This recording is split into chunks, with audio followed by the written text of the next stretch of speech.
Good day everyone. In today's fast-changing world, technology plays an important role in our daily lives, especially in education.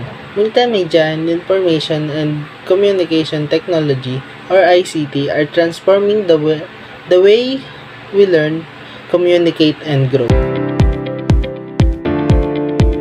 Multimedia combines text, image, audio, video, and animation to present information in an engaging way. ICT includes digital tools such as computers, smartphones, the internet, and online platforms that help us access and share information anytime, anywhere.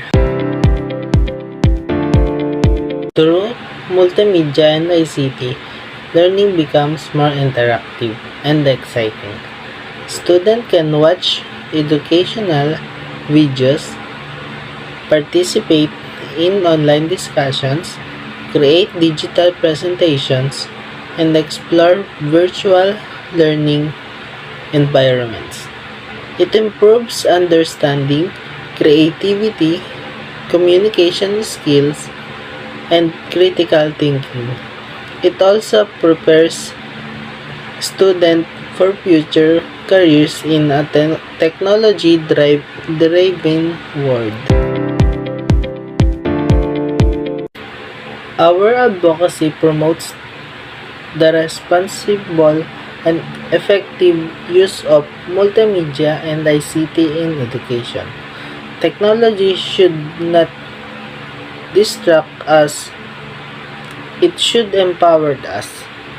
When used wisely, it becomes a powerful tool for academic success and social development. Let us support the integration of multimedia and ICT in school. Together, let's build a generation that is digitally literate, innovative, and ready for the future. Because education involves, and so should we.